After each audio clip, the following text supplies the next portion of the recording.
Hello mga kasuki, good day. Lunes na, ay Martes na pala. Martes, walang pasok kasi nga may bagyo daw pero wala namang ulan, o diba? Sayang lang yung pasok, dapat nagpapasok na lang kasi wala namang ulan. So ngayon samahan nyo na naman ako dahil gulong-gulo na naman ako dito sa aking bahay. So ayusin na naman natin kung paano natin aayusin. Kaya tingnan natin, ayan, tingnan nyo naman. Oh. Kasi wala yung lamesa ko nasa taas, ay bala ko ipababa na naman. Oh. Gusto kong ayusin kasi parang ang dami-daming kalat, hindi ko na maintindihan kung paano ko aayusin. Kaya na-i-stress ako kasi hindi ko na malaman kung anong ayos na naman yung gagawin ko. Kaya naman tara, samahan niyo ako. Guluhin na naman itong aking munting tahanan. Charis!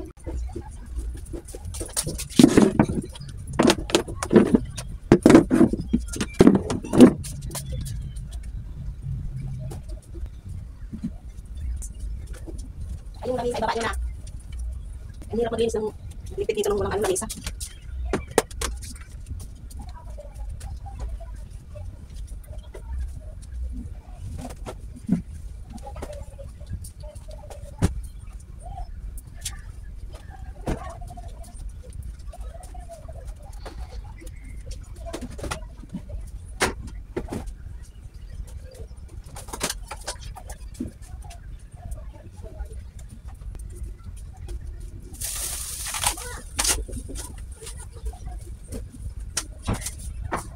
Ay! Bakit ko yung walis eh?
Ayan. Uy!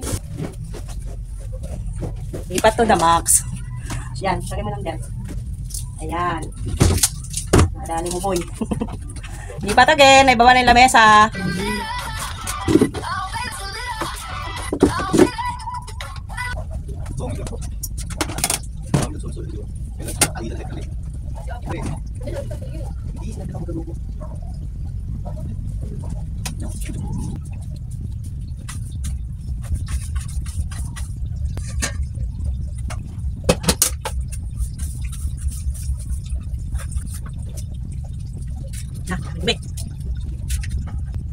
So ayan, ito na yung result ng aking ginawang panggugulo. Panggugulo talaga. Ayan, malinis na yung patungan ko ng TV. Nilipat ko ulit yung upuan doon na mahaba. Tapos yung lamisa ko pinababa ko na. Ayan, dyan pa rin naman ang pwesto. Tapos dito, Ito yung upuan na dalawa. Pinalit ko dito yung upuan, yan, dalawa na yan. Kasi ang nakalagay dyan dati, itong mahaba. Yan. Tapos yung mahabang upuan, yung mahabang mahaba. Itong mahabang mahaba, yung pinatayo ko. Pag-iisipan ko na yan kung ilalabas ko yan o ilalagay ko dun sa tindahan ko. Kasi wala akong upuan doon. No? So, ayan. Pinagpalit ko lang yung dalawang upuan. Tapos dito pa rin naman yung pwesto ng lamesa. Kasi nahirapan ako nung walang lamesa. Pero mo yun, ayun yung lamesa kung napakaliit. O, diba? Nabawas-bawasan din kahit pa paano yung kalat. So, ayan lang muna ang ganap natin for today, mga kasuki. Medyo nahagard na ang person. Pero at least, natapos ko yung dapat kong gawin. So, bye! See you tomorrow!